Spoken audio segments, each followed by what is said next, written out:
Hello, welcome back to James Joyce for Dummies. Today we're going to be looking at the second short story in Dubliners entitled An Encounter. I'm going to jump right into it.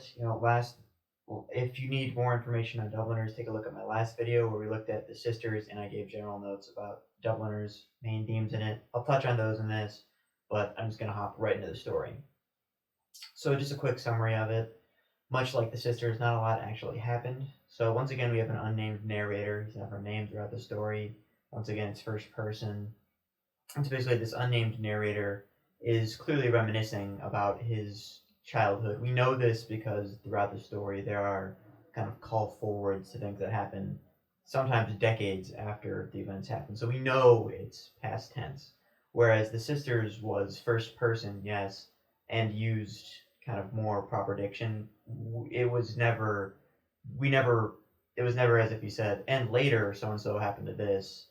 It was more in the moment. This is clearly reminiscent of a past thing that happened. So aside from that, the narrator, he has two main friends, Dylan and Mahoney is what I call them. Those are their last names. So Joe Dillon was the one who kind of introduced the friend group to playing Cowboys and Indians, pretty much. It's outdated kind of children's game. I don't know that many parents let their kids play Cowboys and Indians anymore. Probably rightfully so. Regardless, right off the bat, you get this kind of sense of escapism. They're bored by day-to-day life in Dublin. They want to, escape to America, the Wild West. This was still at a time when this was being written when the Wild West was still very much it was dying, but it was a concept certainly. Western novels were very popular. You could buy them for a nickel, so on and so forth. Actually, the very idea of Pulp Fiction started with westerns. So, regardless, basically, there's a group of friends. They like playing Cowboys and Indians. They like having little adventures and whatnot.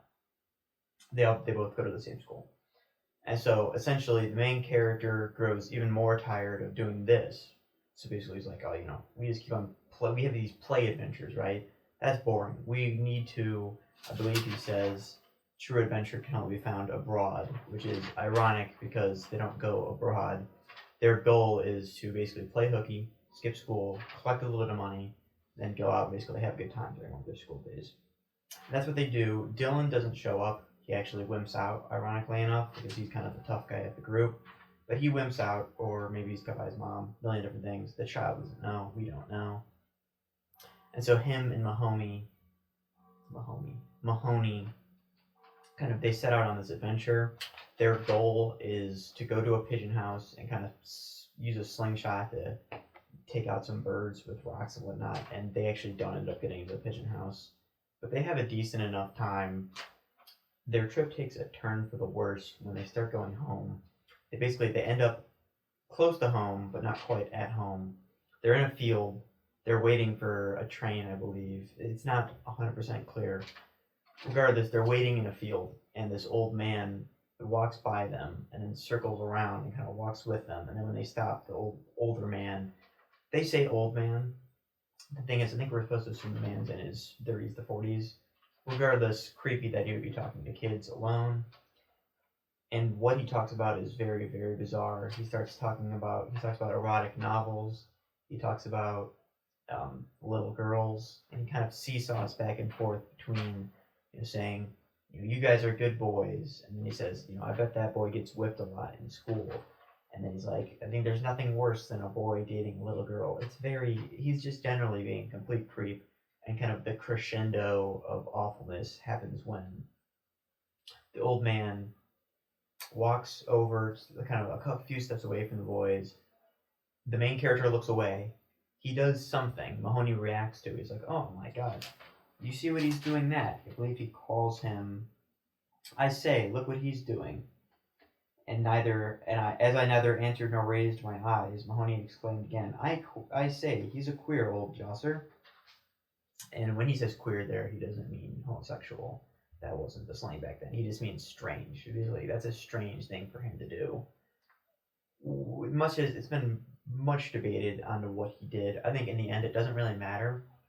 But if you're interested, the theory is that he exposed himself to the boys. He flashed them. He showed his genitalia to them.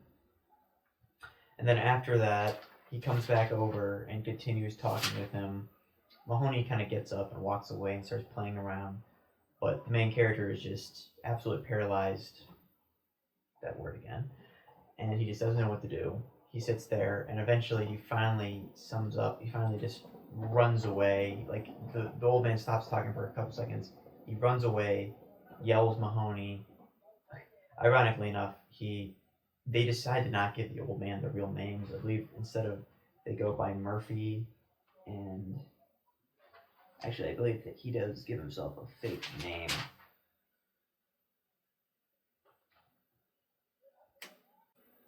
Yeah, okay. He calls himself Smith. We don't ever get his real name, but he goes by Smith to this old man. They make up these fake names in an attempt to, like, raise the adventure stakes a little bit, but it's kind of in vain. There's no real reason to do it. Regardless, the story ends with them both running away from the old man, and in the end, Mahoney runs over to give the main character help, and he says, in the last lines of the story are, he ran as if to give me aid, and I was pertinent, for in my heart I had always despised him a little. So, what's the deal with this story? Right off the bat, those three words are in this story again. Paralysis, simony, and nomen. Now, simony, I'm not going to try to make a connection, because if I'm being quite frank, I don't think there's a strong one here. I think religion is mentioned in this, certainly. I believe that one of the main themes of this story is Protestantism versus Catholicism. The boys, it's actually very, very fascinating, because in the beginning the boys are Catholic, and basically one of them gets caught with this Western novel, and the teacher says, who's a priest, says, "You're not like those national schools boys. I expect better from you." And they kind of groan, like, this teacher stinks. Why would he say that to me? Now, national school boys are Protestants. It's basically saying, you're better than Protestants. You shouldn't be reading this smut. And ironically enough, not ironically, later in the story, when the old man is sitting down with the narrator, he says, "I bet you boys get whipped every once in a while." And the boy, in his head, he doesn't say it out loud, but in his head he thinks, I should tell this guy that we're not like the national school boys, and we don't get whipped. So you see this kind of condescension and this otherness being fostered through these kids. These kids are told by their teachers, you're better than the Protestants.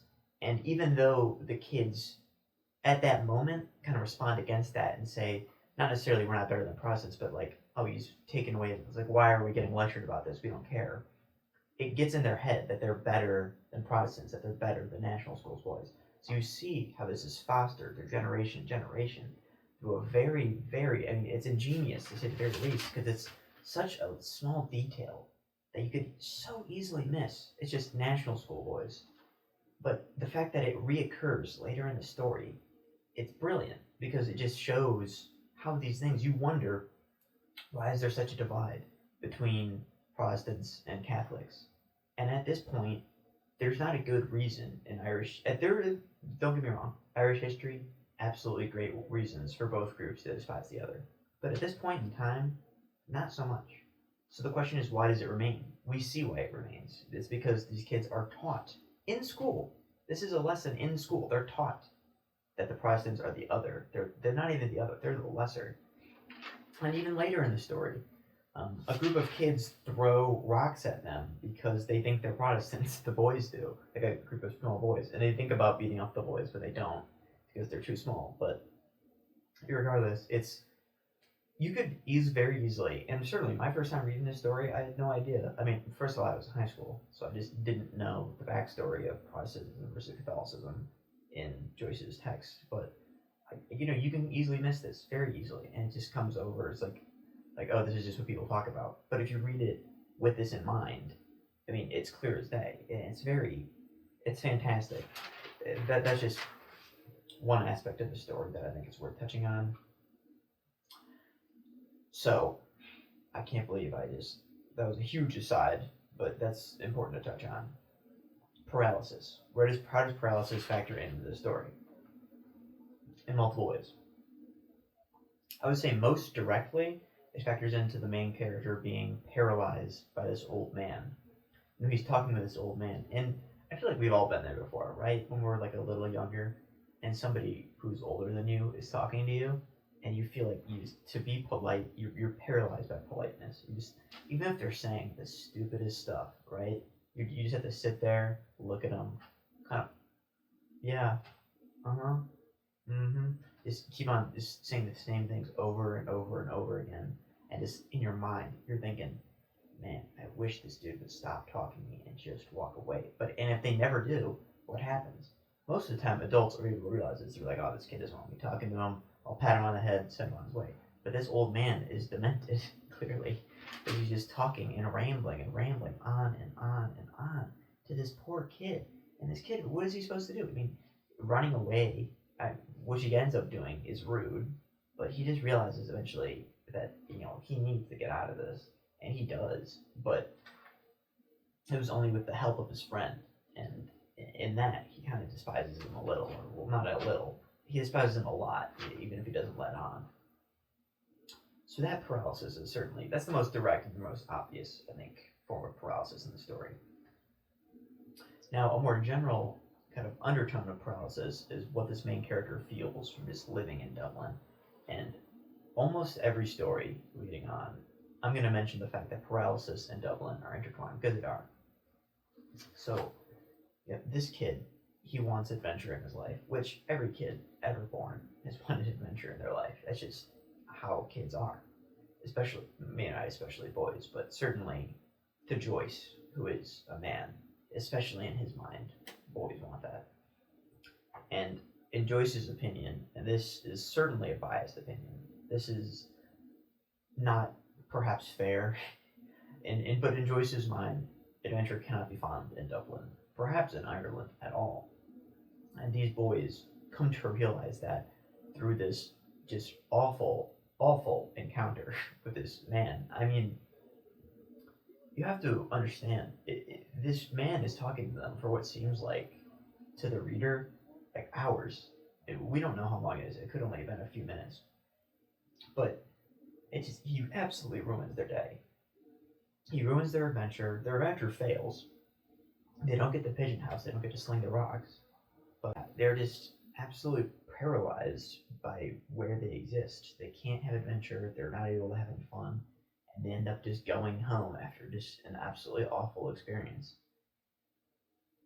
Now, Gnomon.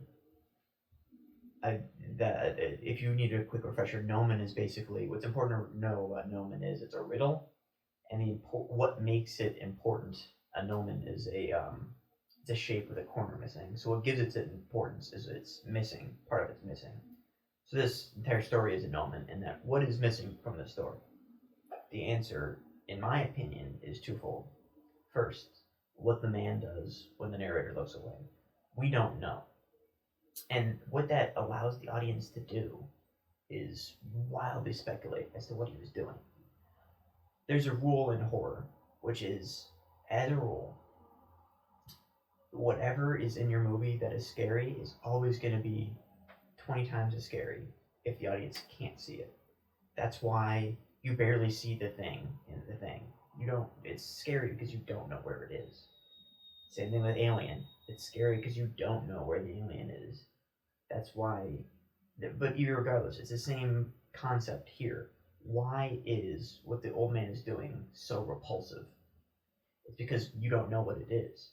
I mean, for all we know, we don't know what Joyce intended. I mean, maybe we do. I haven't read all of his letters, but regardless, we don't know what he intended, because he didn't intend to tell the audience. Because he didn't intend to tell the audience, he didn't intend anything.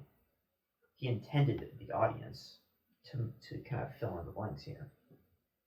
And what does it say about the audience that almost everybody, I mean, honestly, and I'll be honest, I was a kid when I read this first. I was probably like 14, 15. And immediately I was like, oh, he yanked his dick out. What does it say? And this has been the case ever since this was published. or people just read it and be like, oh, he exposed himself to the kids. I suppose, what does it say about the audience that we automatically fill that in? And I'm not saying there's something wrong with you if you read this and you fill that in. I think you're supposed to a certain extent.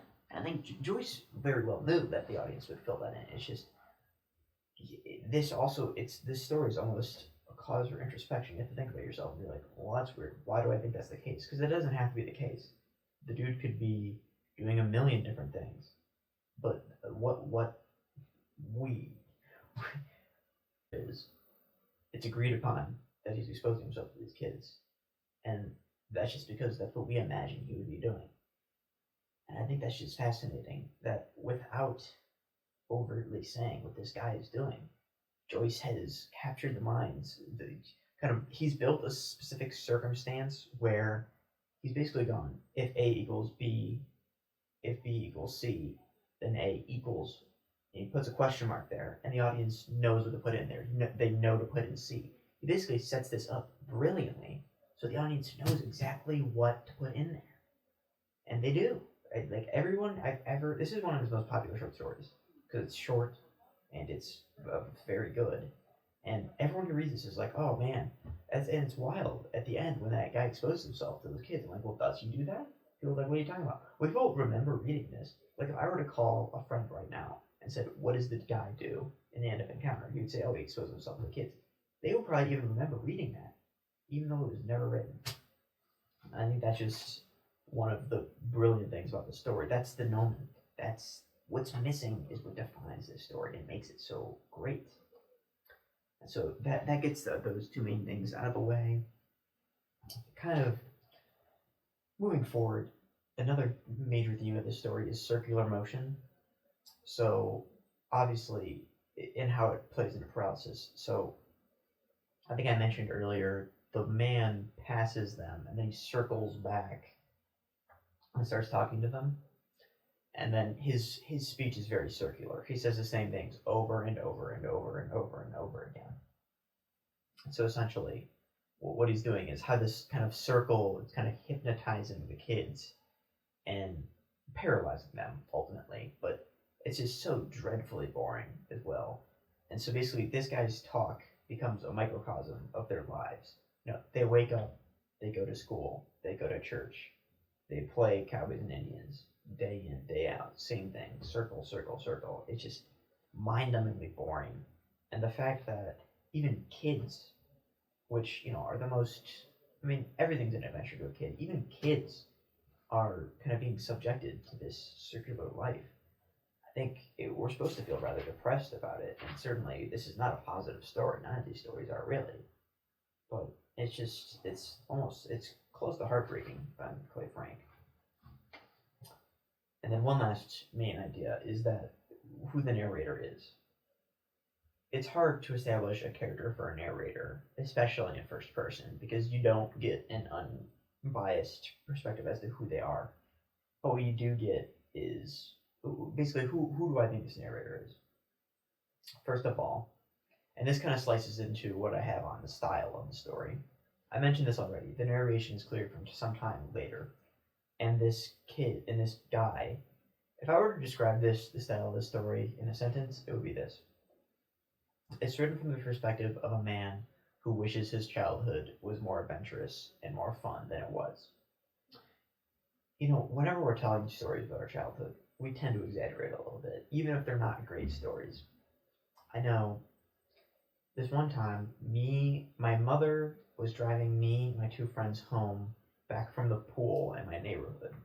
And she was driving maybe 5-10 miles an hour, and we were hanging out the back, and she was doing that because we were hanging out the back of her trunk. Obviously, she was not driving anywhere near as fast. We were completely safe the entire time, but we had that idea of danger, like, oh, we're hanging out the back of the trunk. We could fall out, and we were like, we could die.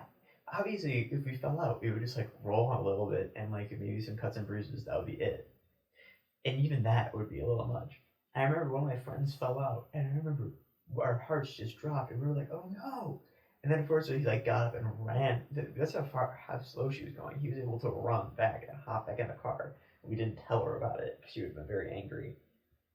But to us, that's like a legendary story of a friend's brush with death.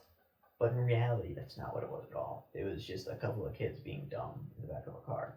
And I think that's what this is right here.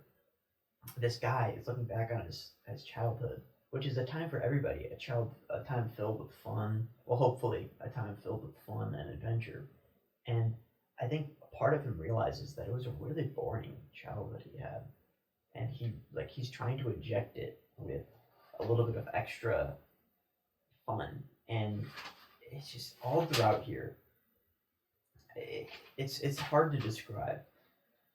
Like what would father be doing out at a pigeon house? Like phrases like that to kind of it's hard to have some gas with the birds. Just phrases like that. I gotta make it seem like we were just guys. We were having fun. It was a really cool outing. And then, but it's clear that when you read what happened, it wasn't like they went out, they played hooky, and they tried to shoot pigeons. They failed, and then they made it back home, and they just had this excruciatingly painful conversation with this old pervert, and then they went home. So I think what the audience is supposed to do is realize the discrepancy between what actually happened and what the narrator wants to have happened. And in that discrepancy is where the importance of the story is found. Again, to get that known, what is missing is the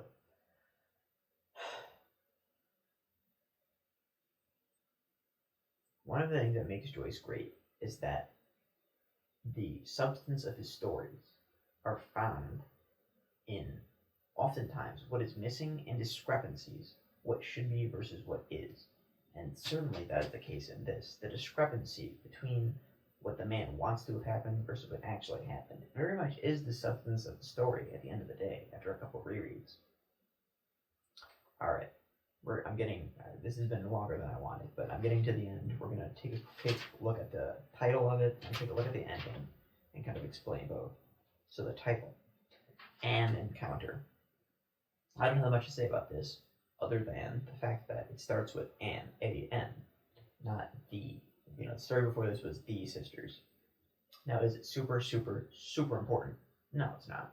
And is this over-analysis? Yes, it is. However, Joyce is very intentional with all of his writings, and especially so his titles. The fact that he phrases this An Encounter suggests that this is a typical thing that happened quite often in Dublin. I'm sure something like this happened to Joyce when he was growing up. This is almost certainly a story he told that maybe it didn't, maybe he made it up, but I would be shocked, absolutely shocked, if this story had zero root in real life. And I think that's what Joyce is trying to say. This may seem like something awful happened to those boys, but it's not, really. It's a typical life. It's a typical encounter with this old man. And it's a typical, this is what happens when you try to find adventure in Ireland. You are faced with an encounter, and the encounter is awful and horrible. So that's what I think is important about the title, Encounter. And then the end. I already talked about it a little bit.